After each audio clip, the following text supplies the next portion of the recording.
మనం బాప్తిస్మంలోనికి రావచ్చు అని చెప్పి అనుకుంటే ఆ రోజు మాట చెప్పగానే నేను వచ్చే ముందు రోజు 3 రోజుల ముందు సిద్ధపడుతూ ఉపవాసంతో ప్రార్థన చేస్తూ సిద్ధపడుతున్నా. మన తెలుగు వారు 15 మంది ఉన్నారు, అలాగే ఇంగ్లీష్ వారు 20 మంది ఉన్నారు, హిందీ వారు 10 మంది ఉన్నారు, తమిళ వారు 30 మంది ఉన్నారు. ఇంచుమించు 50 మంది పైగా అక్కడ ఉన్నారు. అందరిలోనూ దేవుని దయ వల్ల 3 రోజులు కనిపెట్టిన దాన్ని బట్టి వారు మనిషి రక్షణ బాప్తిస్మ అనుభవంలోనికి తీసుకొచ్చాను. ఆ తర్వాత మరొక ఇద్దరు కూడా నాతో పాటు ఉన్నారు.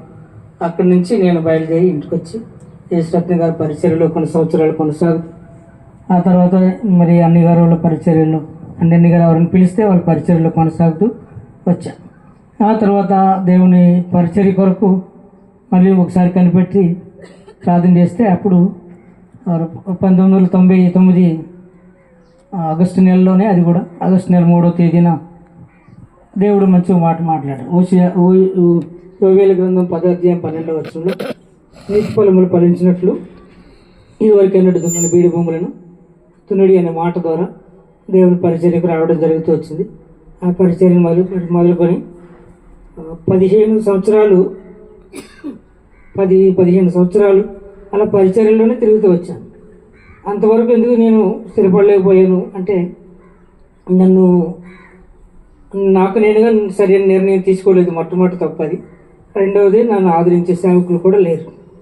యేసురత్న గారు ఏమన్నారంటే, నీవు నాతోనే ఉండు చాలు అనేవారు. కానీ అంతంత మాత్రంగా చూసేవారు. ప్రేమ అయితే ఉంది కానీ పట్టించుకునడం తక్కువైపోయింది. ఇంకా అలా నేను కూడా బయటకు వెళ్ళడం, తిరగడం, సుకుమార్ అన్నయ్య, పెద్దపురం సుకుమార్ అన్నతో కొంతకాలం ఉండడం, అలాగే ఎబినేజరు బేతని నిడదవులు బేతనీలో ఆరోనాన్నలతో కొంతకాలం ఉండడం, అలా కొనసాగుతూ ఇంచుమించు 10-15 సంవత్సరాలు వృధా చేశాను. గత 12 సంవత్సరాల నుంచి దేవుడు నూతనమైన పరిచర్య ఇచ్చాడు. అదేనా ఎలాగంటే, సువార్త పత్రికలు పంచుకుంటాక నేను మరొక ఆయన వెళ్తే అక్కడ నాకు తెలిసిన వారు, మేము దేవుళ్ళలోకి వచ్చాము, మీరు మాకు పరిచర్య కలిగి ఉండాలి అని చెప్పి అడిగారు. మీరు ఎక్కడికైనా వెళ్తున్నారంటే వేరే చోటుకి వెళ్తున్నాం అన్నారు. అయితే నేను రానని చెప్పాను. అప్పుడు వాళ్ళు అన్నారు, మేము అక్కడ మానేసాము, 6 నెలలు అయిందన్నారు. సరే, మరొక 6 నెలలు కనిపెట్టండి, అప్పుడు వస్తానన్నారు. అప్పుడు వాళ్ళు 6 నెలలు కనిపెట్టి ఆ పాస్టర్ గారు ఇద్దరు ముగ్గురు వెళ్ళేవారు. ఆ 2-3 ఆ పాస్టర్ గారితో మేము ఆగిపోతామని చెప్పించి ఇంటికి వచ్చారు. అప్పుడు ఆ వారితో కలిసి పరిచర్య ప్రారంభించడం జరిగింది. వారి పిల్లలు వారు కలిపి ఇంచుమించు 7-8 ఉంటే ఈ 10 సంవత్సరాల నుంచి, ఇది 11వ సంవత్సరం ప్రయాసపడి పరిచయం చేస్తే వాళ్ళే ఆ ప్రారంభంలో 2 సంవత్సరంలోనే 1 సెంటు సుమారు ఉంటుంది స్థలము. ఆ స్థలం ఇచ్చారు. చిన్న మందిరం కట్టడం జరిగింది.